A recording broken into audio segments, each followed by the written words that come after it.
சீதாவல்லபலால் key.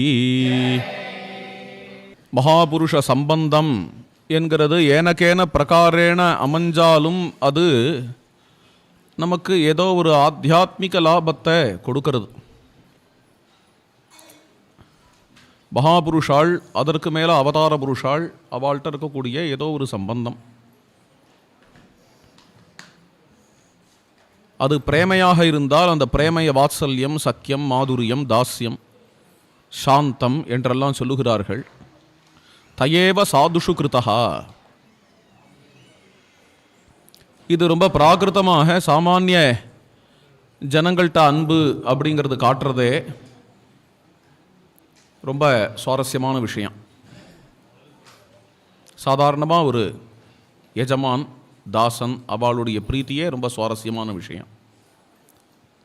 சாதாரணமாக ஒரு நண்பன் இன்னொரு நண்பனிடத்தில் சுயநலமில்லாத ஒரு அன்பை காட்டுறதுங்கிறதே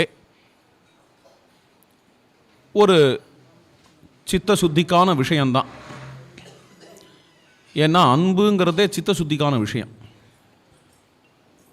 அன்பு அப்படிங்கிறதுல தியாகம் உண்டு. ஒரு சதி பத்தியினிடத்தில் காட்டக்கூடிய பிரேமை, பதி சத்தியினிடத்தில் காட்டுற பிரேமை, அது எங்கே இருந்தாலுமே சித்த சுத்திக்கான விஷயமா இருக்கு. அதுலேயும் அந்த நண்பன் ஒரு மகாபுருஷனாக இருந்தான் அப்படின்னா, நாம் அன்பு காட்டுற இடம் ஒரு பெரிய மகாபுருஷனிடத்தில், ஒரு அவதார புருஷனிடத்துலன்னு வரும்பொழுது அது ரொம்ப அலாதியாக இருக்குது. அது பக்தி மார்க்கம். இது சக்கியம், வாத்சல்யம், தாஸ்யம் அதில் இப்படி இருக்கிறது. அது நம்மளை அத்தியாத்மமாக நம்மளை எலிவேட் பண்ணும் என்கிறதெல்லாம் ஒரு பக்கம் இருக்க, இந்த பக்தி மார்க்கம் இது பொதுவாக சக்கிய பக்தி, வாத்சல்ய பக்தி இதெல்லாம் ஒரு பக்கம் இருக்க, வாத்சல்யம், சக்கியம் முதலிய பாவங்கள்லாம் ஒரு பிரேமமயமான பாவம், அது நம்மளை ஸ்பிரிச்சுவலாக எலிவேட் பண்ணும் என்கிறது ஒரு பக்கம் இருக்க, அதில் ஒரு மகாபுருஷனுக்கு விரோதியாக இருந்தால் கூட, சத்ருவாக இருந்தால் கூட, அது ஒரு விதமாக நம்மளை அத்தியாத்மத்தில் ஓரளவுக்கு அபிவிருத்தி ஆக்கும், அது ஸ்பிரிச்சுவலாக ஒர்க் அவுட் ஆகும் அப்படிங்கிறது ஒரு ஆச்சரியத்துக்குரிய விஷயம். இது எப்படி நம்ம பெரியோர்கள் தான் எனக்கு தெரிஞ்சு இதை கண்டுபிடிச்சிருக்கா. வெளியிலலாம் பார்த்தேன்னா ஸ்ட்ரைட்டாகவே ரிஜெக்ஷன் தான். அதாவது வெளி மதங்களில் சொல்கிறேன், ஒரு சைத்தான் அப்படின்னு சொல்லுங்கோ, அல்லது ஒரு யூதாஸ் நினைக்கிறேன், ஜூடஸ், ஒரு ஜூடஸ்னு சொல்லுங்கோ, அவள் தெய்வத்துக்கு அபகாரம் பண்ணிவிட்டா, தெய்வத்துக்கு விரோதியாக இருந்தான்னு அவளுக்கு கன்ஃபார்ம்டாக நிரந்தர நரகம்தான். ஆனால் நம்ம பெரியோர்கள் ஒரு ஆச்சரியமான விஷயத்தை கண்டுபிடிச்சிருக்கா. மகாபுருஷர்களிடத்தில், அவதார புருஷர்கள்ட்ட விரோதம் பாராட்டினவா கூட எலிவேட்டாவா, ஸ்பிரிச்சுவலாக எலிவேட்டாவா. இது வெளியில் பார்க்கறதுக்கு ரொம்ப டாக்மேட்டிக்கான விஷயம் மாதிரி தெரிகிறது டிஸ்கிரிப்ஷன்ஸ்லாம் புராணங்களில். ஆனால் அதில் சென்ஸ் இருக்கு, ஒரு அத்தியாத்ம அபிவிருத்தி அதில் இருக்கு. அதை வால்மீகி ரெப்ரசன்ட் பண்ணுறார். பிற்காலத்தில் பாகவதாதி கிரந்தங்களில், பக்தி சாஸ்திரங்களில் இது மாதிரி ஒரு விஷயத்தை எடுத்து, பகவானோட விரோதியாக இருந்தால் கூட அவன் பகவத் தியானத்திலேயே இருப்பான், இது ஒரு மார்க்கம் பகவானை அடையிறதுக்கு என்றெல்லாம் சொல்லி அதை ஒரு தியலாஜிக்கலாக கொண்டு நிறுத்தி, அதை ஒரு சம்ரம்ப யோகம்னு அதுக்கு ஒரு பேரை போட்டு, சம்ரம்பம்னா கோபம், சம்ரம்பம்னா யுத்தம், இது ஒரு யுத்த யோகம், கர்மயோகம், தியான யோகம் மாதிரி, மயி சம்ரம்ப யோகேன சம்ரம்ப யோகம்னு ஒரு பேரை போட்டு அது ஒரு விதமாக வச்சுருக்கா. பகவானோட விரோதம் பாராட்டினாலும் பகவானிடத்தில் நமக்கு பகவத் ஸ்மரணம் வந்துடுறதுனால இவன் ஆத்தியாத்மிகமாக அவன் வளருவதற்கான வாய்ப்பு இருக்குது அப்படின்னு ஒரு விஷயத்தை கொடுத்து வச்சிருக்கா. இது புராணங்களில் பார்த்தேன்னா ஒரு மாதிரி டாக்மேட்டிக்காக இருக்கும். ஆனால் இதுக்கு ஒரு ஒரு ஹிண்ட், ஒரு சூச்சனா ரூபம் வால்மீகி ராமாயணத்திலேயே இருக்கு அப்படிங்கிறது நமக்கு ஆச்சரியத்துக்குரிய விஷயமா இருக்கு. பிற்காலத்தில் அது மாதிரி கதைகள் அப்படி சகஜமாக அத்தியாத்ம ராமாயணத்திலேயோ ராவணனை வதம் பண்ண உடனே ராவணன்ட்டேன்னு ஒரு ஜோதி பிரிஞ்சுது, ராமரோட நகத்தில் மறைஞ்சுது, அது மாதிரிலாம் என்னென்ன ஒரு விதமாக ஒரு ரிலீஜியஸாக ஒரு தியலாஜிக்கலாக கொண்டு வந்துட்டாலோ அதோட ஒரிஜினல் ஃபார்ம் வால்மீகி ராமாயணத்திலேயே கூட ஒரு சூச்சனா ரூபேண மகாபுருஷ சம்சரயத்தினால வரக்கூடிய ஒரு ஸ்பிரிச்சுவல் எலிவேஷன், ஆத்தியாத்மிக அபிவிருத்தி அப்படிங்கிறது அது மூலத்திலேயே பார்க்க முடியறதுங்கிறது ஆச்சரியமா இருக்கு. வால்மீகி ராமாயணத்திலேயே பார்க்க முடியறது. இன்னொரு பாயிண்ட்டும் இருக்குன்னு வச்சுக்கோங்களேன். விரோதிச்சுண்டவா எல்லாருக்குமே இது ஒர்க் அவுட் ஆயிடும்னு சொல்லிட முடியாது. விரோதம்ங்கிறது ஒரு யூனிவர்சலான மார்க்கம்னு சொல்லிட முடியாது. எப்படி தாசிய பாவத்தை எடுத்துக்கிறோமோ பகவத் விஷயமா, அது மாதிரி இந்த பாவத்தையும் எடுத்துப்போம், நல்லா இருக்கு அப்படின்னு இது ஒர்க் அவுட் ஆயிடும்னு சொல்லிட முடியாது. சில பேருக்கு ஒர்க் அவுட் ஆயிருக்குங்கிறத தான் நம்மளுடைய கிரந்தங்கள்லாம் காட்டுறது. ஒர்க் அவுட் ஆயிருக்கு, அதனால எல்லாருக்கும் ஒர்க் அவுட் ஆயிடும்னு சொல்ல முடியாது. அது விரோதி பாவம் வரைக்கும் வர வேண்டாம். மதுர பாவம் சக்கிய பாவம் கூட யூனிவர்சலாக எல்லா இடத்துலையும் ஒர்க் அவுட் ஆகிடும்லாம் சொல்லிட முடியாது. எல்லாம் சில பேருக்கு தான். தாசிய பாவம் தான் யூனிவர்சல், அகுதோபயமான மார்க்கம். மற்ற பாவங்களில் அதுக்கான அதிகாரிகளுக்கு தான் அது. மற்றவா அதை எடுத்துட்டு அபச்சாரப்பட்டாலும் போட்டுடுவா சுவாமியின் இடத்துல. அது ஒரு வாத்சல்ய பாவத்திலேயே சக்கிய பாவத்திலேயே மதுர பாவத்திலேயே அபச்சாரம் நேரிடலாம் அனதிகாரிகளுக்குன்னா. விரோதி பாவங்கிறது கொஞ்சம் டேஞ்சரஸான பார்த்து தான் அது. சில பேர்கள் அதுக்கான குவாலிட்டி உடையவா, அதுக்கான அதிகாரிகள், அதை விதிக்கப்பட்டவான்னு புராணம் சொல்லும். அவ விதிக்கப்பட்டவா அது மாதிரி இருந்தால் அது ஒர்க் அவுட் ஆறுதுங்கிறது ஒரு இன்ட்ரெஸ்டிங்கான விஷயம். அதனால தான் ஸ்ரீ அண்ணா ராமகதாமிருத சாரத்தில் ராவணனுடைய சத்ரு பக்தின்னு ஒன்று, வெறும்னா சாத்திரம்னு சொன்ன போறாதா, சத்ரு பக்தி என்கின்ற பதப்பிரயோகம் பண்ணியிருக்கா.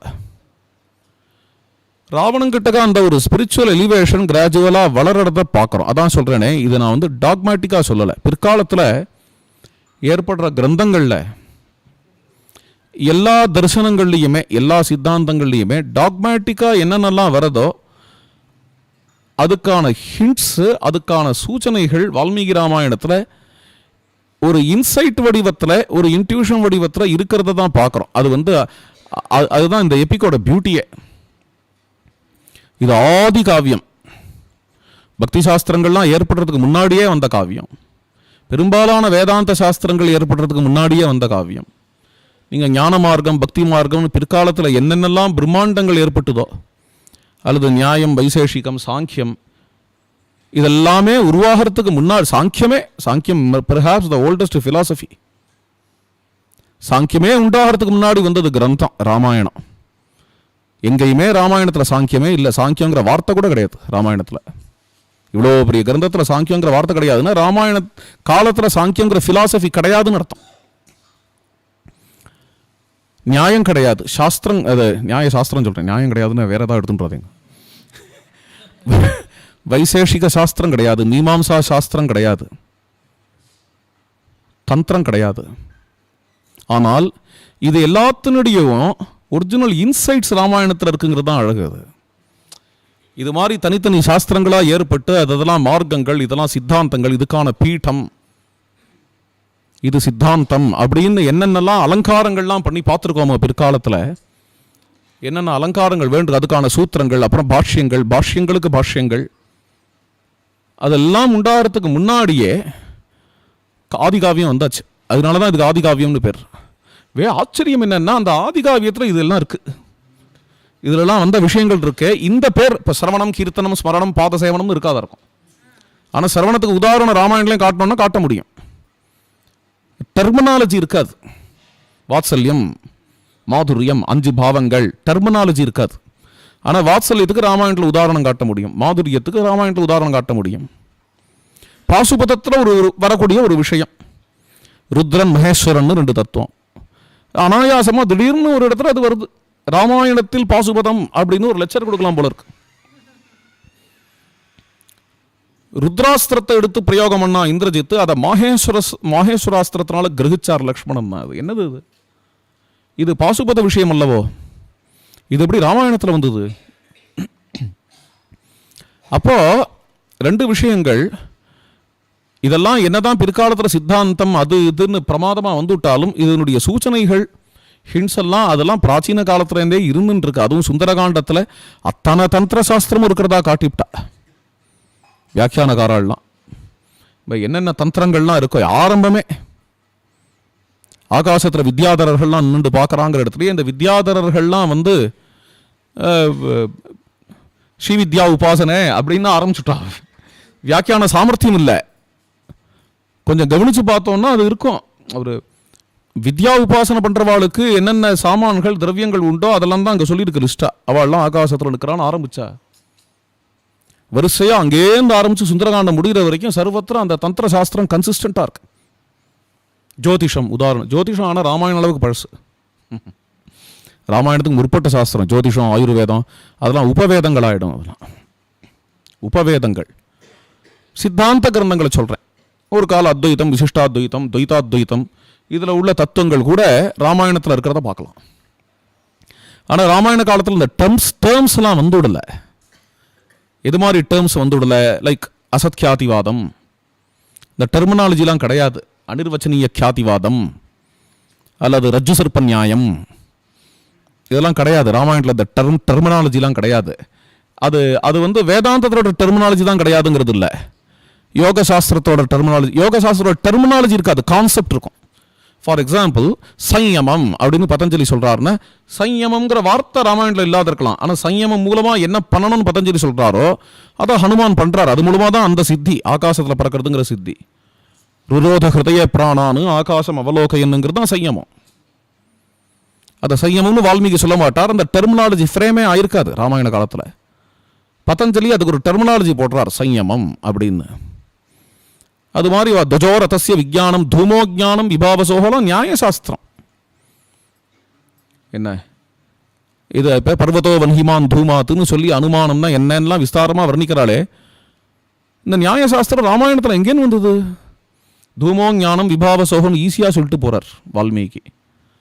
அதெல்லாம் பார்த்தேன்னா பிற்காலத்தில் வந்த இந்த சாஸ்திர விஸ்தாரங்கள் எல்லாம் ஆரம்பத்திலேயே ஒரிஜினலாக மூலமாக இன்சைட்ஸாக ராமாயணத்தில் இருக்குது இப்படின்னு சொல்கிறதுல ரொம்ப பெரிய விஷயம் ஒன்று இருக்குது நம்மளுக்கு. ஒன்று, நம்ம அந்த ராமாயணத்துக்குள்ளேன்னு போனோன்னா பிற்காலத்தில் சாஸ்திரங்கள் எது டாக்மேட்டிக்காக இருக்கோ அதனுடைய மூலமான இன்சைட்ஸை கண்டுபிடிக்கலாம். ஒரிஜினலுக்கே நம்ம போயிட முடியுங்கிறது ராமாயணத்தினால உள்ள பெரிய பெனிஃபிட்.